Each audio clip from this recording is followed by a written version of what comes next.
Y122 Black Mio sa iyong speedometer cover. Halika na tungayan kung paano ma-achieve ito. Tara! Ito ang itsura ng ating lumang speedometer cover bago natin ito pinturahan. Sa umpisa ng ating gawain, gumamit tayo ng 600 grit na sandpaper upang matanggal ang lumang pintura nito at 1000 grit naman upang ating pakinisin muli ito.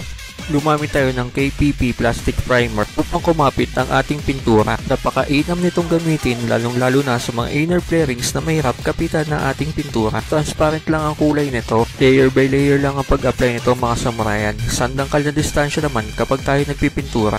At dahil sa ito'y transparent, pwede natin ito ikalat gamit ang ating daliri upang malagyan ng plastic primer ang mga bahaging hindi tinatamaan ng ating pintura. Gumamit tayo ng UCH210 surfacer upang maiwasan natin ang pagbiyak ng ating pintura at para na din kuminis ang surface na ating pinipinturahan at isang dangkal naman ang distansya kapag tayo nagpipintura upang maiwasan natin ang pagluha o saging ng ating pintura at layer by layer lang ang ating pag-a-apply nito upang sa gayoy pantay ang resulta ng ating pinipinturahan at ang resulta ng ating UCH210 surfacer. 30 minutes naman ang patuyuan nito bago natin patungan ng ating top color at para sa ating top color gumamit tayo ng Y1222 Black Mio.